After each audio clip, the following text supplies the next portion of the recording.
Hi everyone, this is Christine from Romance Between the Sheets. I'm here with Vicky and Lulu, and we are here to discuss the final installment to the Lawless family. To recap just a little bit, books 1 and 2 cover the kids, how they're planning to basically seek justice for their parents' murders. The third novel covers Drew and Shelby. I love Drew. He is just a big dork, and he, I just fell for him, because he was like socially awkward, and he didn't know how to understand how to like interact with other people. Yeah. And because he thought that he could, just have power. He just wanted, to control every situation. Yeah. And I think that's why I like Shelby, because she wasn't like that. No. Yeah. No. See, So for those reasons, like I love Shelby, but for some of the reasons you said about Drew, those are reasons I didn't like him too much. Quite a few of the times he interacted, especially with Shelby. I mean, yeah, he's a dork. He is a nice guy, and he obviously is not smart in how to interact with everyone. I was not a fan that he treated everything like a sexual transaction with Shelby. I also didn't like when he thought he had been betrayed, and how he was kind of going to get revenge against that person, and well, it was Shelby. Honestly, he sounded a bit rapey to me, and that really turned me off. But there were so many other scenes where he had me laughing. So there was some scenes where I didn't like him, and then there were some other scenes that I loved him. He was so like my favorite scene is when he is talking about his guest in the pool house, about how do not leave because I have lasers that will chop your legs off, and if you don't even get to the house, I'll release the hounds. Like, that cracked me up. Those scenes I really, really liked him, but unfortunately there were scenes where I'm like, no, nah. Not at all. I think though that was what he had to learn.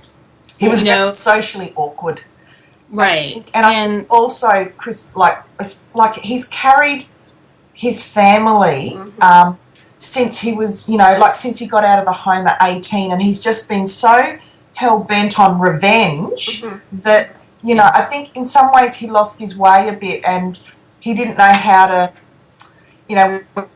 When Shelby came along, and like he really struggled with that, and I liked how outside of the bedroom he was one Drew, and then when he shut that door, you got to see, I think, what he really is like. Yeah. And I really loved the interactions between them when he closed his bedroom door. But yes, he was a bit of a prick sometimes. Yeah. And some parts I went, oh geez, and I kind of didn't like him. But as we were building up to the ending, there was just so much going on, and I mean, I suppose I kind of forgave him a bit because there was the pool house guest, yes, Iris, then the revelations of Hatch. I mean, it was just all getting thrown at me, and I'm like, my God, I'm going crazy. Yeah.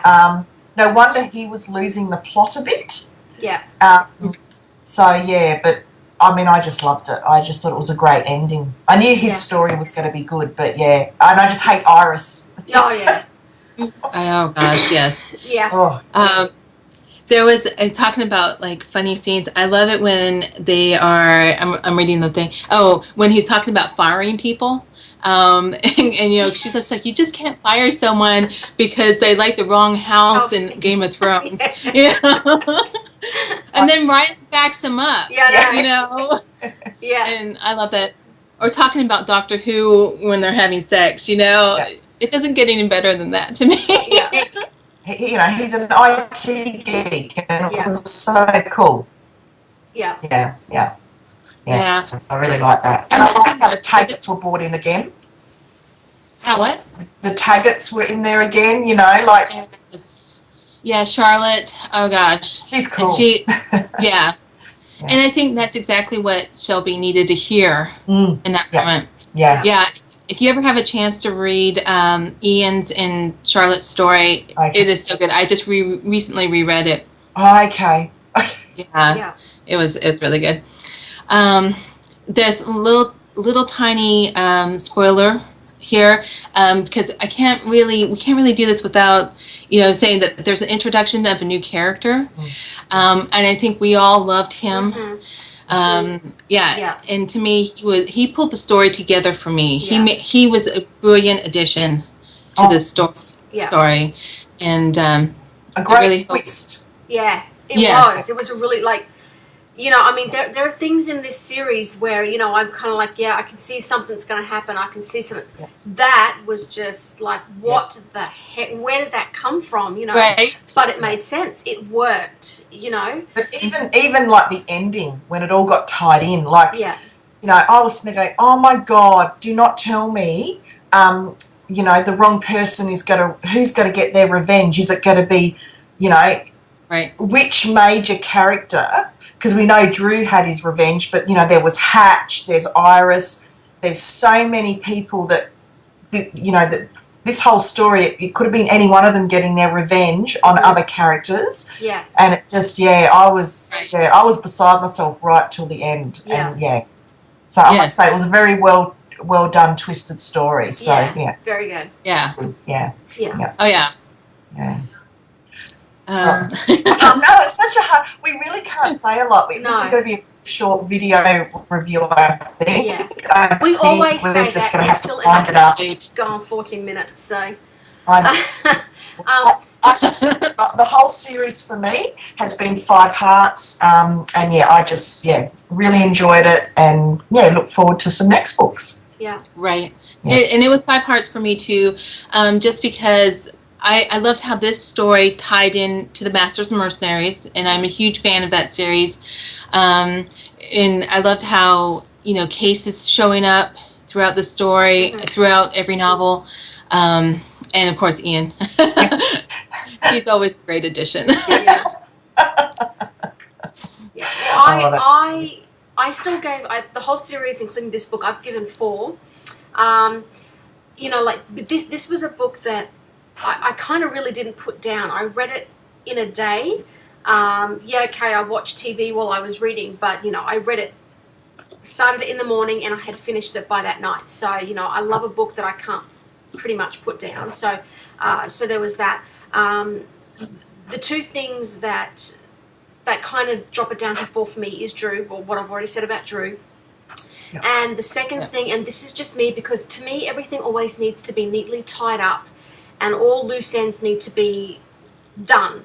And I felt the end of the story was great. I did like it, but I guess for me, just what I really would have liked is to have seen that everybody who had a hand in covering up that murder 20 years ago, I wanted to see them punished. Because obviously, the ME has been paid off, the police were paid off, so many people were paid off to not investigate that murder. And I guess I would have liked to have seen something, had they all been killed, were they dead, were they currently being charged and, in jail. If I had seen that, I would have been like super happy.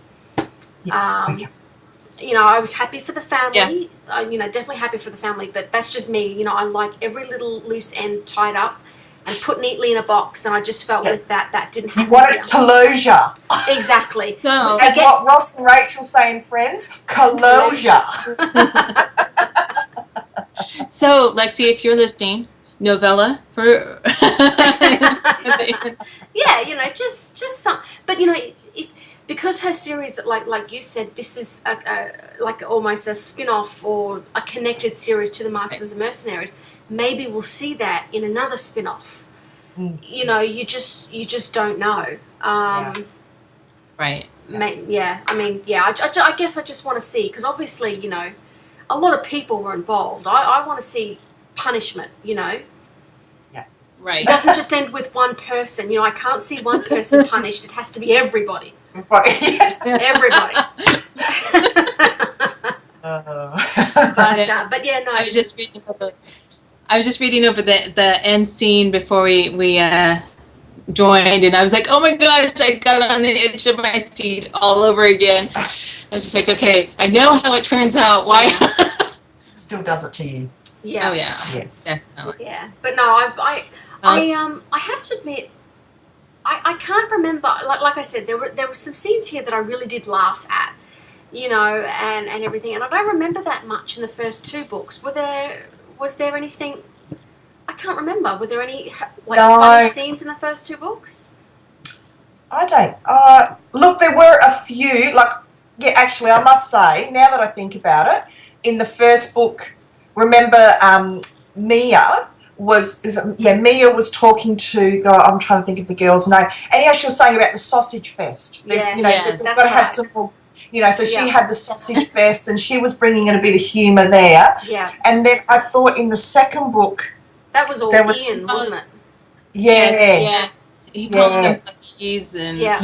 So I think there were little snippets of humour in the other 2, but I remember because the sausage fest thing was that was one of my favourite lines. I think that was a quote in my review. I love that. Oh, that was that cracked me up. So yeah. I did too. Yeah. I actually think Mia probably provided a little bit of humour and lightness in all 3 of the books as the sister. She was the baby. They just protected her. Yeah. And then to have her own Taggart, being her warrior. She was just Oh, that was hard fought. Yeah. That was hard fought. Yeah. Her book is totally worth it. Okay. Yeah. Yeah. So that's cool. Yeah. All right, well, that's it for me. Yeah, I think that's it for it. me. So Christine, you gave it 5, Lynette 5, me 4. Yep. Pardon me. I don't think we have anything set in stone yet for next month's book. No, we haven't picked a book. That's what we've got to discuss after we sign. Yes. Yeah. So I think we all enjoyed this series a lot. Thank you, Lexi Blake. Yeah. Definitely recommend reading this. Yeah. Yeah. All right. And so we'll say bye here. Have a great weekend, everyone. Bye.